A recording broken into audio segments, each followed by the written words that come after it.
کوئی رات تمہاری ایسی نہ ہو کہ بغیر توبہ کے سو جاؤ، کوئی صبح ایسی نہ ہو آپ کی جو اللہ تعالیٰ کی بارگاہ میں استغفار کر کے نہ شروع کرو۔ ہر دن توبہ کرو، ہر دن اللہ کریم کی بارگاہ میں استغفار کرو۔ اور قرآن کی ایک آیت میں آپ کو یہ بھی بتا دوں، 9ویں پارے سورہ انفال کی آیت ہے، اللہ تعالیٰ فرماتا ہے وَمَا كَانَ اللَّهُ لِيُعَذِّبَهُمْ وَأَنْتَ فِيهِمْ وَمَا كَانَ اللَّهُ مُعَذِّبَهُمْ وَهُمْ يَسْتَغْفِرُونَ۔ اللہ فرماتا ہے اس امت پر اللہ عذاب ویسا نازل نہیں کرے گا جیسے پہلی امتوں پر آتا تھا۔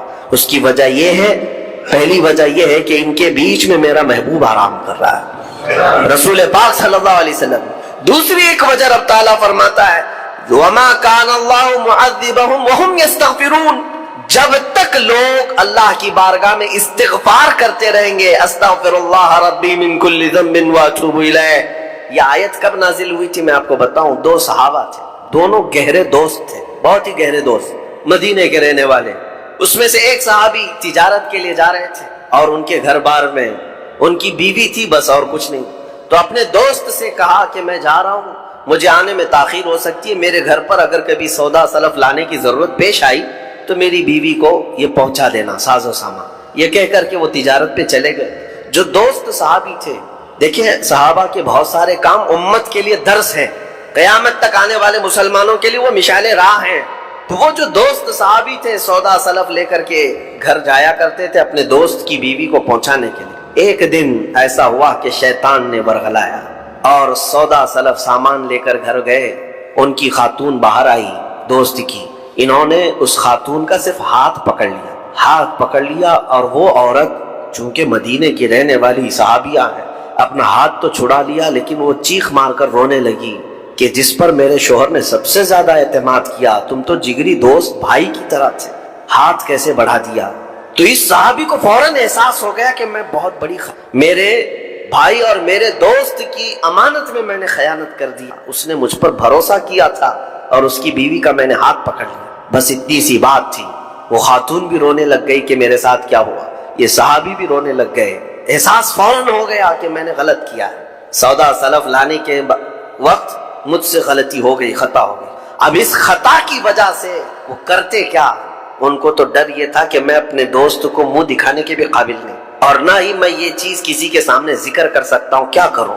تو مدینہ چھوڑ کر کے چلے گئے پہاڑیوں میں، اور بغیر کھانا پانی سب کچھ بھی نہیں تھا، پہاڑیوں کے بیچوں بیچ رہنے لگے اور صرف روتے تھے اور گر جاتے تھے، اور کمزوری آ گئی جسم میں، اٹھنے پھرنے کی بھی طاقت نہیں تھی۔ اب وہ دوست ان کے صحابی تجارت سے واپس آئے، گھر میں آتے ہی ان کی خاتون نے بتا دیا کیا معاملہ پیش آیا۔ وہ بہت جلال میں آئے اور کہا کہ میرا دل ٹوٹ گیا، آج میری کمر ٹوٹ گئی، جس کے ساتھ ہم نے پوری زندگی بتائی آج اس نے میری عورت کے ساتھ ایسا کیسے کیا۔ بہرحال انسان ہے، خطا ہوتی ہے، انسان ہے، بھولنا اور خطا کرنا اس کی عادت ہے۔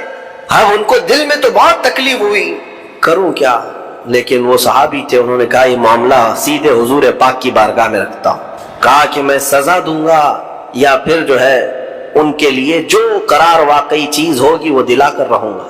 بارگاہ مصطفیٰ صلی اللہ تعالیٰ علیہ وسلم میں تشریف لائے، عرض کیا کہ آقا ایسا ایسا ہو گیا، میرے معتمد ساتھی نے میرے گھر میں ایسا معاملہ کر دیا۔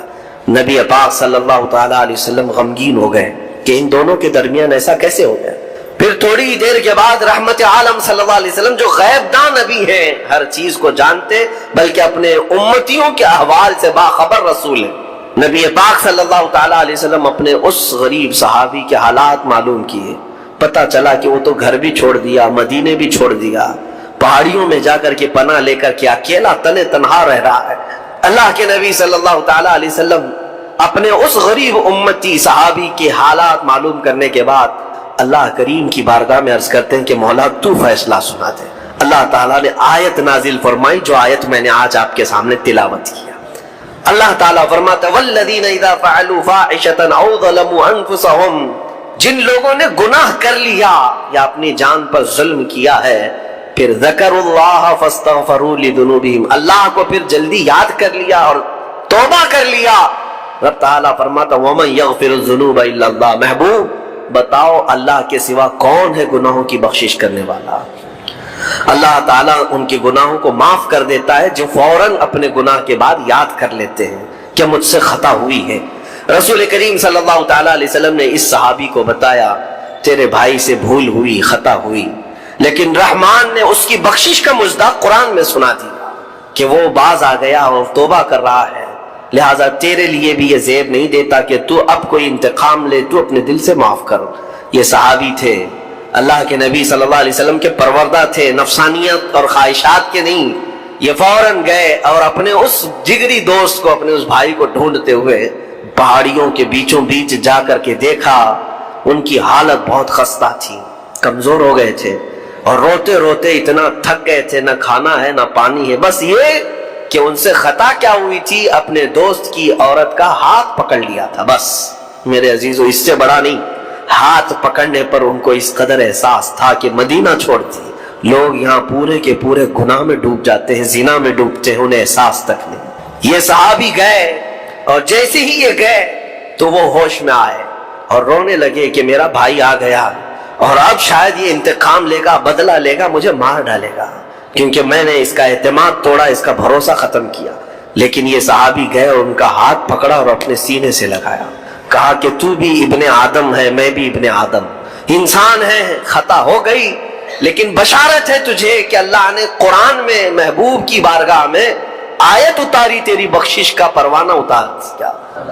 وہ اس قدر خوش ہوئے کہ اس صحابی کو تھام لیا اور کہا میں تو مایوس ہو کر پورے گھر بار سب چھوڑ کر کے آیا تھا، لیکن میرا رحمان خدا بندوں کو کبھی چھوڑتا نہیں، کبھی اکیلا ہونے نہیں دیتا، وہ مایوس نہیں کرتا۔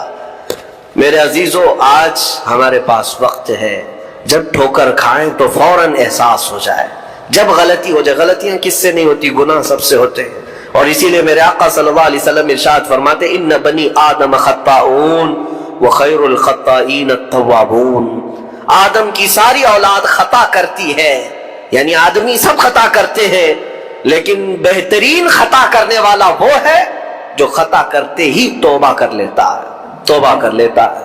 کوئی رات تمہاری ایسی نہ ہو کہ بغیر توبہ کے سو جاؤ، کوئی صبح ایسی نہ ہو آپ کی جو اللہ تعالیٰ کی بارگاہ میں استغفار کر کے نہ شروع کرو۔ ہر دن توبہ کرو، ہر دن اللہ کریم کی بارگاہ میں استغفار کرو۔ اور قرآن کی ایک آیت میں آپ کو یہ بھی بتا دوں، 9ویں پارے سورہ انفال کی آیت ہے، اللہ تعالیٰ فرماتا ہے وَمَا كَانَ اللَّهُ لِيُعَذِّبَهُمْ وَأَنْتَ فِيهِمْ وَمَا كَانَ اللَّهُ مُعَذِّبَهُمْ وَهُمْ يَسْتَغْفِرُونَ۔ اللہ فرماتا ہے اس امت پر اللہ عذاب ویسا نازل نہیں کرے گا جیسے پہلی امتوں پر آتا تھا۔ اس کی وجہ یہ ہے، پہلی وجہ یہ ہے کہ ان کے بیچ میں میرا محبوب آرام کر رہا ہے، رسول پاک صلی اللہ علیہ وسلم۔ دوسری ایک وجہ رب تعالیٰ فرماتا ہے وَمَا كَانَ اللَّهُ مُعَذِّبَهُمْ وَهُمْ يَسْتَغْفِرُونَ، جب تک لوگ اللہ کی بارگاہ میں استغفار کرتے رہیں گے، اللہ فرماتا ہے اس قوم پر اللہ عذاب نہیں نازل کرتا۔ جب بندے چھوڑ دیتے ہیں، ارے جو کیا سب صحیح کر رہا ہوں، میرا کیا ہے، توبہ کرنا بھول گیا، استغفار کرنا بھول گیا، ان بندوں پر اللہ کا عذاب آتا ہے، اس قوم پر عذاب آتا ہے۔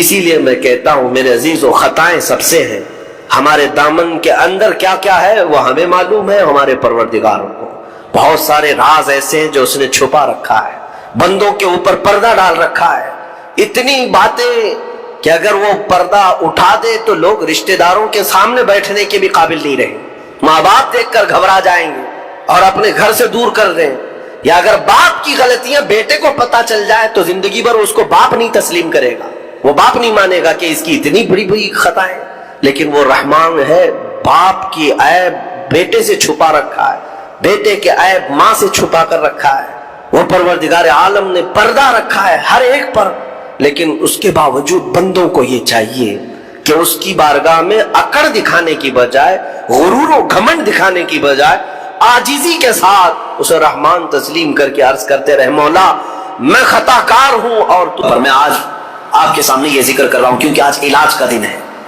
آج علاج کا دن ہے، ہمارے جو زخم لگے ہوئے ہیں ایک بار رحمان کو پکارو وہ سب زخم بھر جائیں گے۔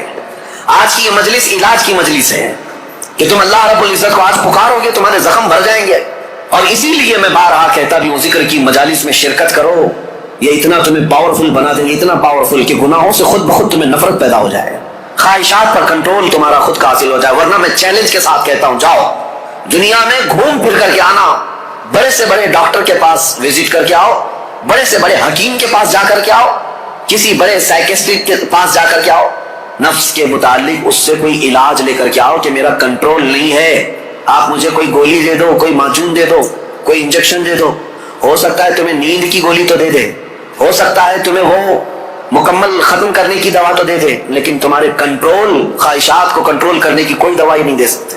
اس کا کنٹرولنگ پاور جس نے پیدا کیا وہی لے سکتا ہے۔ اسی لیے میں آپ کو بتاؤں، اب تم اپنے نفس کے کنٹرول کے لیے کس سے مدد مانگو گے؟ کس سے مدد مانگو گے؟ سنو توجہ سے، اعوذ باللہ من الشیطان الرجیم پڑھتے ہیں آپ، اعوذ باللہ من الشیطان الرجیم، جس کا مطلب کیا ہے؟ میں اللہ کی پناہ مانگتا ہوں شیطان مردود سے، کہ اللہ مجھے بچا لے، کس سے؟ شیطان مردود سے مجھے بچا لے۔ یا آپ کس سے پناہ مانگ رہے؟ کس کی بارگاہ میں پناہ مانگ رہے؟ اللہ کی بارگاہ میں، کہ مولا تو مجھے پناہ دے دے۔ اس کے متعلق حکیم احمد یار خان نعیمی رحمۃ اللہ علیہ فرماتے ہیں، اس کی مثال یوں سمجھو، جیسے کسی کے ہاں آپ ملنے کے لیے گئے، اس نے گھر کے باہر کتا پال رکھا ہو حفاظت کے لیے یا کسی کام کے لیے، دشمنوں کے لیے یا کسی بھی غرض کے لیے کتا پال رکھا ہو، اور آپ گئے گھر کے باہر کھڑے، کتا بھونکنا شروع کر دیا، دروازے میں جا ہی نہیں پا رہے، آپ اس کتے کو کنٹرول کیسے کرو گے؟ آپ اپنے دوست کے گھر اندر جا رہے ہیں لیکن کتا باہر ہے، کتا جیسی قریب جاتے ہو بھونکتا ہے، اب آپ دروازے کے اندر جانا چاہتے ہیں تو اس کتے پر کنٹرول کیسے پاؤ گے؟ رسی ڈالو گے اسے، پتھر مارو گے، جتنا مارو گے اتنا اچھل کود کرے گا۔ اس کا سیدھا سا طریقہ یہ ہے، جس کا کتا ہے اسے بلاؤ۔ حکیم احمد یار خان نعیمی رحمۃ اللہ علیہ فرماتے اسی کو پکارو، بھائی ذرا باہر تو آ جاؤ، اور وہ جب آئے گا، مالک کو کتا اچھی طرح پہچانتا ہے، وہ اس کو کنٹرول میں کر دے گا، اس کو تھوڑا سا اپنی آواز میں ہٹا دے، سائڈ میں کتا ہٹ جائے گا، دروازہ کھلا ہے آ جاؤ، دوست اپنے دوست سے ملاقات کر لے گا، لیکن اس بیچ والے کتے کے کنٹرولنگ کے لیے کتے کے مالک کو ہی پکارنا ہوگا۔ اسی لیے حکیم احمد یار خان نعیمی رحمۃ اللہ علیہ فرماتے ہیں، نفس ایک کتا ہے جو تمہیں تمہارے رب کے دروازے پر جانے سے پہلے بھونکتا ہے، دروازے میں کھڑا ہو جاتا ہے، نہیں جانا مسجد، نہیں جانا اس ذکر پر، نہیں جانا ان محافل میں۔ اس کتے پر کنٹرولنگ کیسے حاصل ہوگا؟ فرمایا گیا اسی لیے تم اس کتے کے مالک رب ذوالجلال کو ہی پکارو، پیدا تو اسی نے کیا ہے، رب تبارک و تعالیٰ نے پیدا کیا ہے، اور وہی تمہیں اس پر قبضہ بھی دے گا۔ اسی کے متعلق فرمایا گیا، اللہ نے پہلے ہی قرآن پڑھنے سے پہلے حکم کیا دیا، یہ پڑھو اعوذ باللہ من الشیطان الرجیم، میں اللہ کی پناہ مانگتا ہوں شیطان مردود سے۔ آج ہم اسی لیے اس مسجد میں آئے بھی ہیں۔ میں نے نفس کے متعلق جو باتیں ذکر کی، یقیناً نفس نے بہتوں کو اندھا کر دیا، بہتوں کو برباد کیا، بہتوں کو گمراہ کیا، کئی کو کافر کیا۔ جو کفار و مشرکین ہیں نا، وہ صرف نفس کی سنتے ہیں، اگر حقیقت میں وہ تمام مشاہد اور مناظر میرے رب ذوالجلال کی قدرت کے نفس کو چھوڑ کر کے دیکھتے تو ایمان ضرور لاتے، ایمان ضرور لاتے۔ وہ نفس کی پیروی کر رہے ہیں اور نفس کی خواہشات لوگوں کو کافر بنائے رکھی ہے، وہ نہیں آ پاتے اس طرف۔ اب میں بات کو سمیٹتے ہوئے اس بارگاہ میں لے چلتا ہوں جس مصطفیٰ کریم نے نفس سے بچنے کے لیے اپنے صحابہ کی تربیت کیسے کی تھی۔ یقیناً وہ ماحول کو ہم دیکھتے ہیں، روح تڑپ جاتی ہے۔ سیدنا ابو بکر صدیق رضی اللہ تعالیٰ، اللہ اکبر، وقت کے خلیفہ ہے، حضور پاک صلی اللہ علیہ وسلم کے بعد خلافت کے تخت پر، لیکن اپنے نفس کے خلاف کرنے کے لیے، خواہشات کے خلاف جانے کے لیے، کھانے پر کنٹرول، سونے پر کنٹرول، ہر چیز پر کنٹرول۔ اتنی غربت کا ماحول تھا کہ سارے صحابہ نے بیٹھ کر کے مشورہ کیا کہ خلیفہ کا کوئی وظیفہ جاری کریں، تنخواہ، ورنہ وہ بھوکے رہ جائیں گے۔ تو بیت المال سے ان کا وظیفہ جاری کیا گیا، اتنا تھا وظیفہ کہ اس سے ان کا صرف مہینے بھر کا گھر چلتا تھا، باقی کچھ بھی نہیں آتا۔ ایک دن ان کی بیوی نے کہا کہ خلافت کے کاموں سے تھک جاتے ہو، کبھی گھی روٹی بھی تو کھا لیا کرو، کبھی گھی کھا لو، کبھی روٹی کھا لو، شہد کھا لو۔ حضرت ابو بکر صدیق نے کیا کہا جانتے ہو؟ اتنے پیسے کہاں ہیں کہ گھی اور شہد خرید سکو؟ کون؟ خلیفۃ المسلمین۔ تو ان کی بیوی کہتی ہیں آپ مت گھبرائیں، میرے پاس ہے، میں دیتی ہوں، جائیے آپ گھی اور شہد خرید لائیے۔ کہا تمہارے پاس ہے، لاؤ۔ بیوی لے آئی، ایک پوٹلی میں پیسے جمع تھے، کہا یہ لیجیے آپ بازار جائیے، گھی اور شہد خرید لائیے۔ حضرت ابو بکر صدیق نے پوچھا اتنے پیسے تیرے پاس کہاں سے آئے؟ تو ان کی اہلیہ نے کہا جو ماہانہ وظیفہ آپ کا آتا ہے، تنخواہ آتی ہے، مہینہ بھر کا خرچہ چلاتی ہوں، تھوڑا تھوڑا بچا کر کے رکھتی ہوں کہ برے وقت میں کام آ جائے۔ حضرت ابو بکر صدیق نے پوری پوٹلی اٹھائی اور لے جا کر کے بیت المال میں جمع کیا اور کہا یہ میری ضرورت سے زیادہ آتا ہے، اسی لیے میرے گھر میں بچ جا رہا ہے، آج سے میرا وظیفہ کم کر دو۔ خواہشات کے خلاف کھڑے ہونے والوں میں پوری دنیا میں اگر کوئی مثال ہے تو صرف رسول اللہ کے صحابہ کی مثال ہے، صرف رسول اللہ کے صحابہ۔ ایک حضرت نعمان بن مقرن ہے، ایک بادشاہ کے دربار میں گئے، حضور کی طرف سے سفیر بن کر کے گئے، قاصد۔ تو بادشاہ کو جب پتا چلا شاہ عرب مصطفیٰ کریم صلی اللہ علیہ وسلم کا ایک قاصد آ رہا ہے، اس نے سونے کی کرسی لگا دی اور ریشم کا قالین بچھایا۔ میرے عزیز و صحابہ، حضور کے ساتھ ہوتے تو وفاداری، حضور اگر دور ہوتے تو بھی وفاداری۔ اس مجمع میں گئے جہاں پورے کے پورے اغیار ہیں، کوئی مسلمان نہیں تھا، تو اپنی تلوار سے وہ قالین پھاڑتے ہوئے چلے گئے، ہٹا دیا، اور کرسی جو سونے کی تھی اس کو پاؤں سے مار کر گرا دی، کہا میرے لیے عام سی کرسی لاؤ۔ تو بادشاہ کہنے لگا اب تک میں نے اتنا شاندار رسپیکٹ استقبال کسی کا نہیں کیا جتنا ان کا کیا، کتنا غرور ہے تمہیں، کتنا تکبر ہے۔ حضرت نعمان نے کہا غرور و تکبر ہم میں نہیں تم میں ہے، غرور و تکبر کی وجہ سے نہیں۔ میرے مصطفیٰ کریم صلی اللہ علیہ وسلم نے فرمایا ریشم کا استعمال مرد کے لیے حرام ہے، سونے کا استعمال مرد کے لیے حرام ہے، اور جو میرے مصطفیٰ نے حرام فرمایا پوری دنیا میرے پاس لا کر رکھو، میں ٹھوکر ماروں گا۔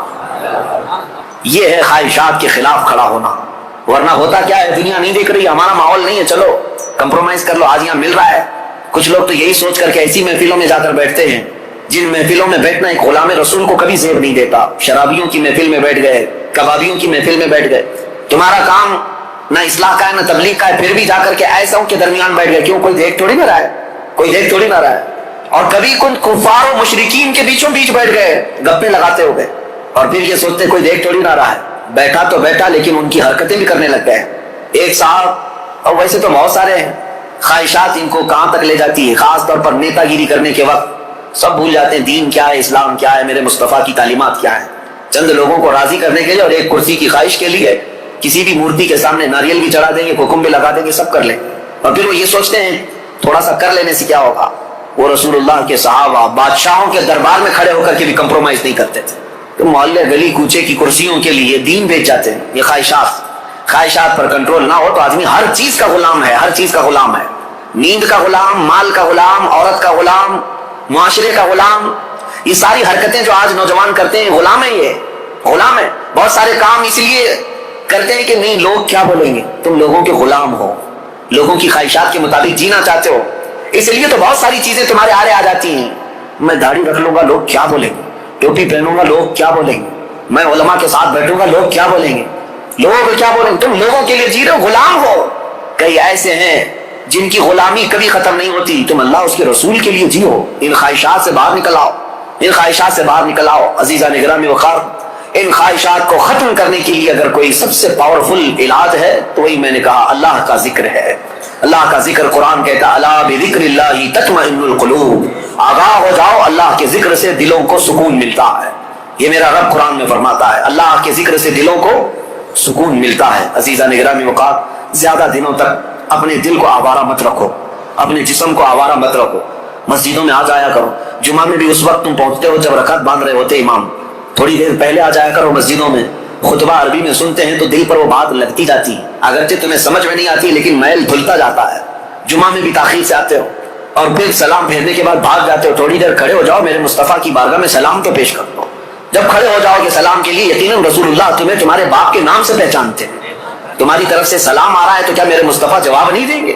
ادھر سے اگر جواب آیا تمہارے سلام کا تو یقیناً تمہارے دل کی صفائی ہے اس میں۔ ان محفلوں سے کب تک تم بھاگتے رہو گے؟ مسجدوں میں کبھی وقت سے پہلے آ جاؤ۔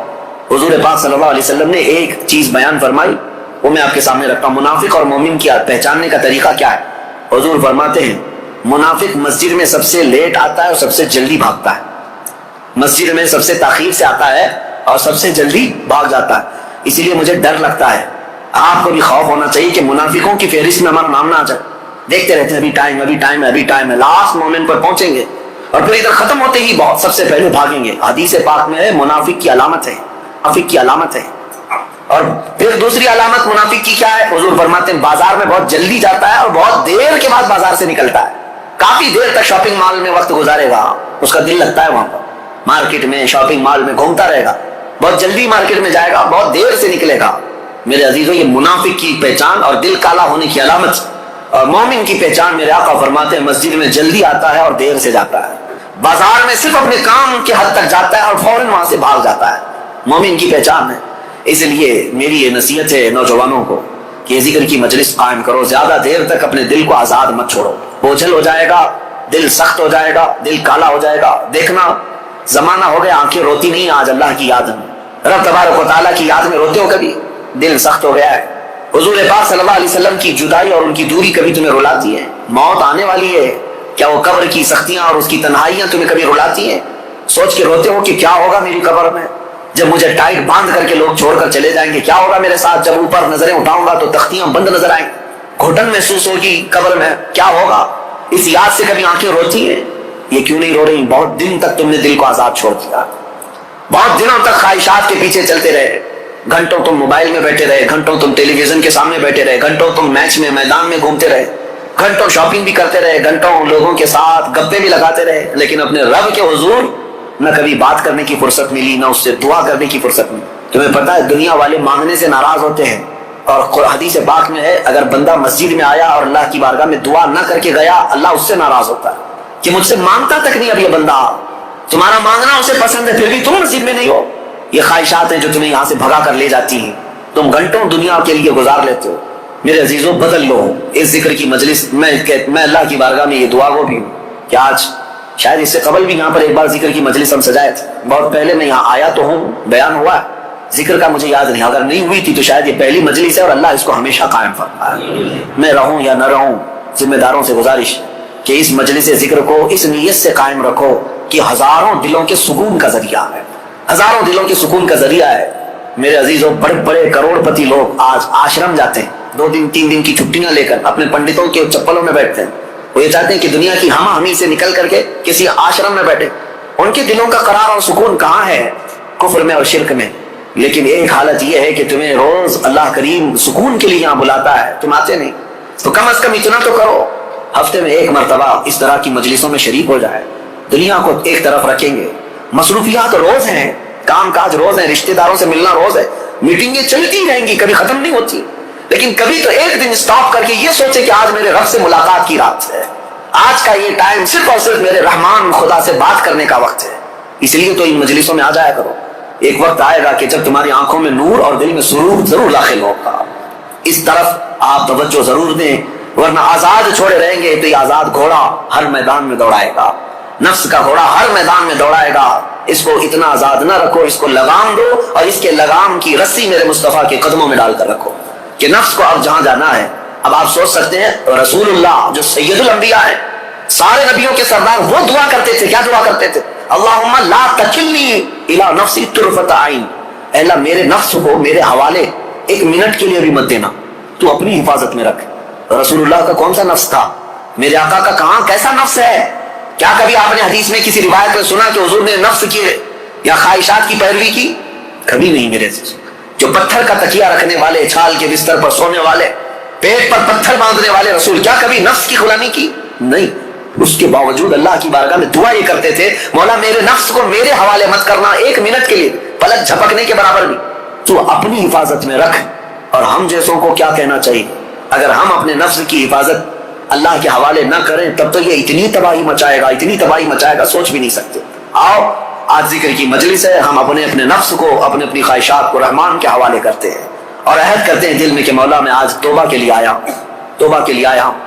مجھے ایک محفل یاد ہے، ایک بندہ جو کافی دنوں تک کئی الگ الگ قسم کے کاموں میں مصروف تھا، ہماری ذکر کی مجلس شروع ہوئی، ذکر کی مجلس میں آیا، اور ذکر کی مجلس میں جب پہلے ہمارے یہاں بدھ کے دن ذکر ہوتا اور جمعرات کو روزہ رکھتے، اتفاق ایسا ہوا کہ ابھی نیا ذکر میں آ کر توبہ کیا تھا، 2 دنوں کے بعد انتقال ہو گیا۔